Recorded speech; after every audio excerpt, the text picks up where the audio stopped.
viewers, and welcome to another brewery with me, Peter, the Master of Hobbits, in sort of a dusk setting. I've only reviewed a beer in this type of dusk setting once, where I sat in the kitchen with these windows behind me, the door to our little patio, and that was a while back now, in the spring, because I was home late from work, and now I'm home late from the university. But today's beer is going to be a porter actually as well.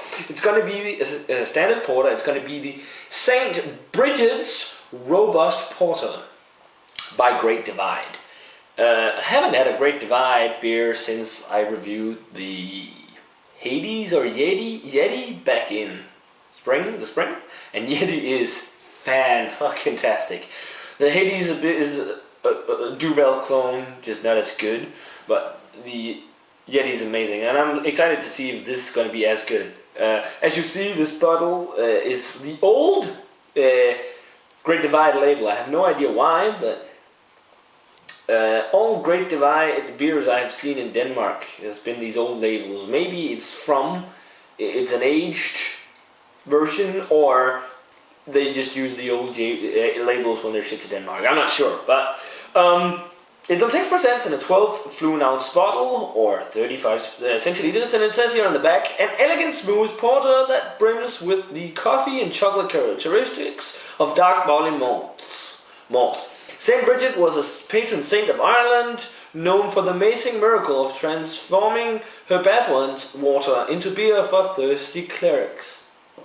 That's it. And also that has won a gold medal at the World Beer Cup in 1996. That's a while back. And it's that standard Great Divide cap saying "Great minds drink alike," which is pretty cool. Smells nice. Yeah. Let's get it poured into this Fuller's pint glass.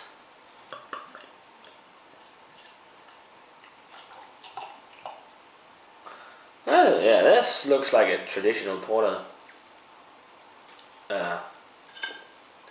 It does.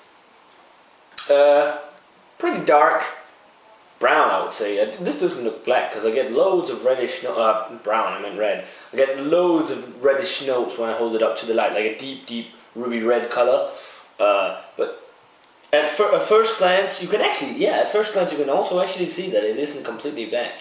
But yeah, looks more towards like an old ale maybe?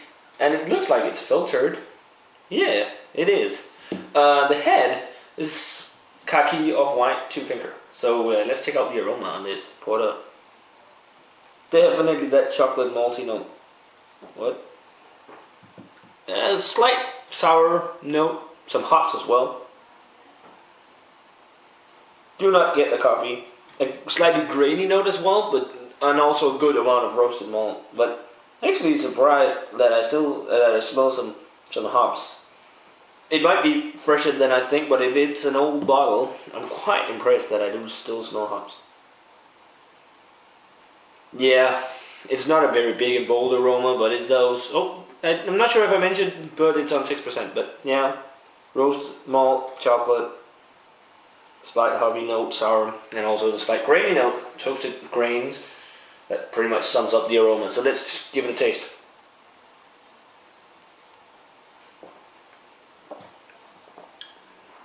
That's quite chocolatey actually. The body on it is rather light. I'd say it's a small, medium body. Slightly dry mouthfeel. And also still quite silky smooth. It isn't the biggest body on a porter I've had, but it's rather nice tasting. The first flavor impression you get is that chocolatey note, followed up by some slightly hoppy notes, some toasted. It's not all the way in roasted malt note actually. It feels rather toasted, the flavor, instead, not like extreme big and roasted. But also there is a slightly subdued coffee note. I wouldn't call it robust, really. I don't think it's a robust. It says it's a robust porter, but yeah, not really. It's drinkable, really drinkable. You could easily slug a few of these down, especially also because the body isn't as thick. It's quite light.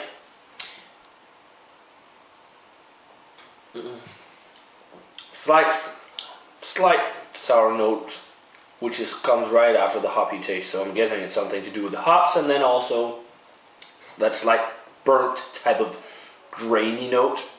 It's rather well tasting though. Doesn't impress me as much as their Yeti did, which really blew me away. That was fantastic. But yeah, it is a good porter, and rating wise,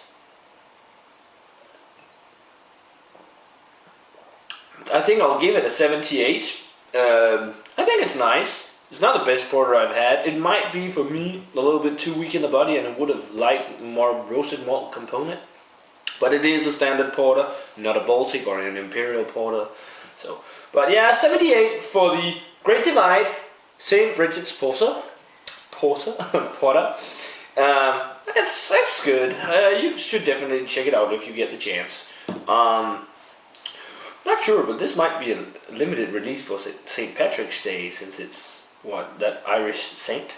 I don't know, but yeah, that's it for this beer review, guys. Let me know what you think of the beer if you've had it.